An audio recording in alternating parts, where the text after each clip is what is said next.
Don in London, hello. It's July 9th, 2009. My video is all about recovery from addiction, either to substance or behaviour. And my substance was alcohol, my behaviour trying to be whatever I thought the world wanted me to be, and trying to do my utmost to be perfect, and never so. I don't know if I was ever striving for perfection, but I suspect that was my intention, to be the best I could. So, single-minded of purpose in all respects. So it's highly probable for somebody like me to be aiming at perfect and find that I fall short and feel like a failure maybe sometimes, or I could have done better. And I'm in a fellowship. The fellowship is AA, Alcoholics Anonymous, which is helping me learn that it's okay to be me, to learn on a daily basis who I am and what I might be and what I can do. And that's pretty simple. I don't speak for AA, I can only speak for myself and my recovery and how it's going along. And in response to a couple of questions, why is AA so difficult to deal with if you're an alcoholic? And the simple answer is it goes against the grain to give up the grain, or goes against the grain to give up that best friend we've had for many years probably, and that is leaning on alcohol, or putting alcohol between us and the world and the reality of it. So there's been one or two comments about AA is not good enough, and I have to ask myself, is there anything wrong with AA, the fellowship of AA? And actually no, there's nothing wrong with it. It's full of human beings who are unique, authentic, trying to make progress to be sober one day at a time, and to help themselves make life work. And that's as simple as it gets. The problem is, of course, that people in the fellowship of AA are in varying degrees of progress. So there are people who have just come into the fellowship who are completely bamboozled and confused. There are people in the fellowship who have been there for a few weeks or months who have started to get an understanding of what sobriety might be. And we all go at different rates of progress. So on any given day, when you walk into an AA meeting, it can seem like a good place to be because everybody sounds very sane, enthusiastic, and it's wonderful. Or you can go to an AA meeting on the same day in a different location, and everybody's depressed and sad and not able to make sense of anything that's going on in life.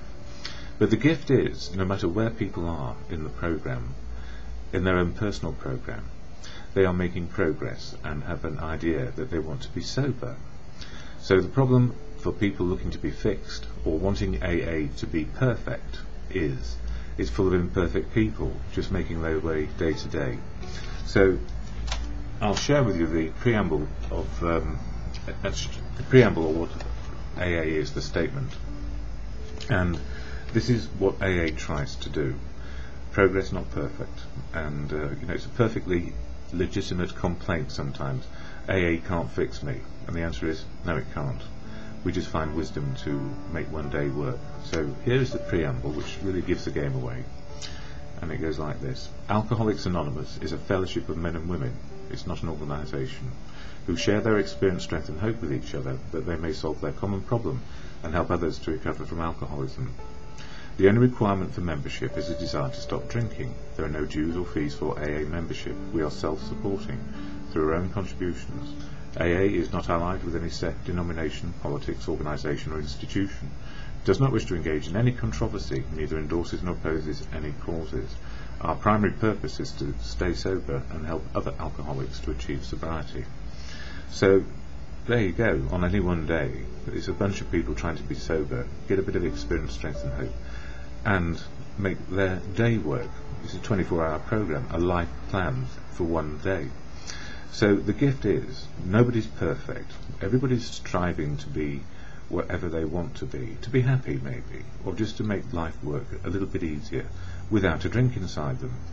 And the problem is, for anybody coming into AA, it seems to be a bit of a strange place because you're allowed to say whatever you want to say. Nobody can tell you what to do. And there are 12 steps which are merely suggestions, and 12 traditions which sort of keep groups of people safe under the umbrella of the AA fellowship. So fellowship is not an organisation. Fellowship is not about being friends as such, although many people do find friends in AA.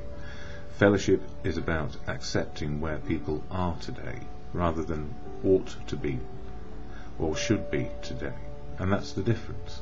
The difference is it will never be perfect. It will never solve everybody's problems every single day. It just hasn't got that power. But as a collective group of people, when you meet AA people in a group, they normally have something to express, which is going to shed some light on our own personal circumstances. So whether we're looking for our emotional sobriety, our spiritual connection to the world, or just physically wanting to stop drinking, there's probably someone in a room of AA who's going to give you a little bit of wisdom, free of charge, without having to take it on board or not. It's up to you. So the gift is we stay sober one day at a time. And you know, the more people complain about AA can't fix me, or AA is dangerous, or AA is a cult, it's how you perceive it on that particular day. And sometimes it feels very strange, because people have off days, and it's unusual if we all have an off day at the same time. But it's not unusual to feel a bit confused coming away from a meeting and thinking that was a waste of time. But it wasn't really, because even if we were there for 1 hour or an hour and a half, we have heard something which we either want to be like or don't want to be like. And the gift is we get to choose which. So for those who want to knock AA or it's not perfect, I'm so glad it isn't perfect. What would happen if it were perfect and then it let us down? You know, we're all human, and fellowship counts, not organisation. Anyway, in the daily reflections for today, July 9th, it says, I am an instrument. Humbly asked him to remove our shortcomings. Him being God, or the him you have of your higher power, which could be good conscience, or whatever it is that you understand as a collective, I suppose, way of looking at the world which is to the good of. And here we go. The subject of humility is a difficult one. Humility is not thinking less of myself than I ought to. It is acknowledging that I do certain things well. It is accepting a compliment graciously. God can only do for me what he can do through me. So in other words, we are representing God and good conscience. Humility is the result of knowing that God is the doer, not me. In the light of this awareness, how can I take pride in my accomplishments? I am an instrument, and any work I seem to be doing is being done by God through me. I ask God on a daily basis to remove my shortcomings, in order that I may more freely go about my AA business of love and service. And in that, for me, you know, my shortcomings, lack of faith, lack of courage, and not having the confidence, maybe. So if I look to my good conscience and can have a bit more courage, faith, and self-esteem, well, life goes along a bit more smoothly. But it doesn't mean I'm bigger or smaller than anybody else. And I need to always remind myself I'm just merely a human making progress. And that is the truth of the fellowship. It goes 2 steps forwards and 1 step back, depending on who's there on any particular day. So in As Bill Sees It, this one which you can read till you feel a little bit more informed. It's not 1 page a day, it's as many as you like. It says page 145, to take responsibility. Learning how to live in the greatest peace, partnership and brotherhood with all men and women of whatever description is a moving and fascinating adventure.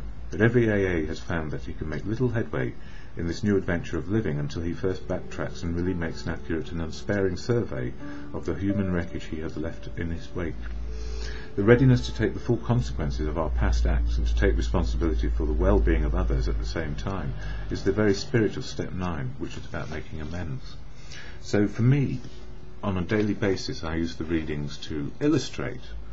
I need to take responsibility for my actions on a daily basis, and I also need, I suppose, address the consequences of my behaviour over the years I've been here on the planet.